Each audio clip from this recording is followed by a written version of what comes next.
Bonjour à tous et bienvenue sur cette nouvelle vidéo de la série Profession Professeur. La série qui décrypte l'actualité du métier, mais pas que. Nous allons aujourd'hui examiner ce qui agite le mois de septembre dans l'actualité. Je veux bien évidemment parler de la rentrée scolaire. On compte un peu moins de 12 millions d'élèves collégiens et lycéens, dont environ la moitié pour le premier degré. Beaucoup de nouveautés nous attendent cette année. Alors, quels sont ces changements ? Le nouveau ministre de l'Éducation nationale, Gabriel Attal, qui a été nommé depuis le 20 juillet dernier, s'est exprimé sur de très nombreux points. Voici ce que l'on peut retenir. Tout d'abord, le souhait d'élever le niveau en français et en maths à l'entrée au collège face au classement PISA jugé insuffisant. La maîtrise des savoirs fondamentaux est donc une priorité. Pour cela, des propositions sont encouragées, telles que le dédoublement des classes en grande section, l'accueil des 2 ans dans les zones d'éducation prioritaire, les CP et les CE1 plafonnés à 24 hors REP. Au CP, 2 heures par jour seraient consacrées à la lecture, tandis qu'en CM2, ça serait la production d'un texte par semaine qui serait visée. On note également le retour des mathématiques en première dans le tronc commun via le plan mathématique. Autre point annoncé, la généralisation des stages de réussite de fin de vacances.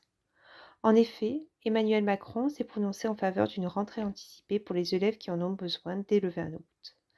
Cette mesure a fait bondir les syndicats d'enseignants, car des stages de remise à niveau sont déjà existants. Ils se questionnent donc sur l'efficience de cette mesure annoncée. La revalorisation des enseignants fait également débat, avec notamment la mise en place du pacte.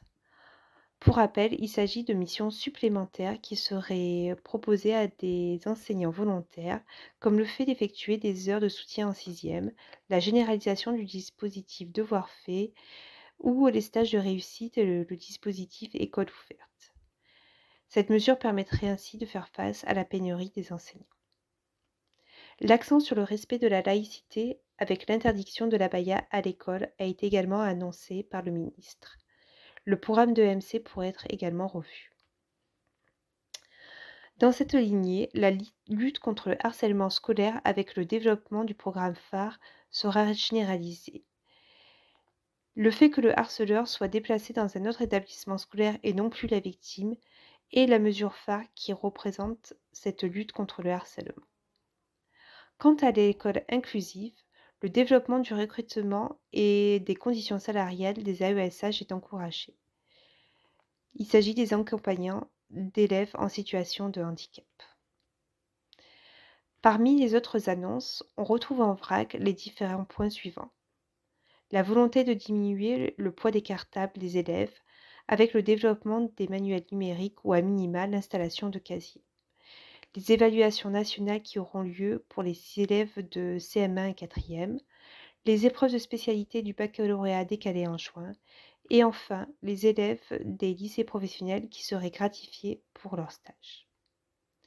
Dernière nouveauté enfin pour la rentrée, le décret qui a été paru en août en application de la loi RIAC permet désormais de définir la fonction des directeurs.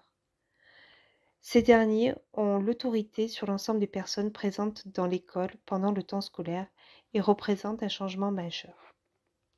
Bref, l'actualité dans le métier semble bien chargée et nous promet une année riche en événements. À bientôt donc pour une nouvelle vidéo de la série Profession Professeur.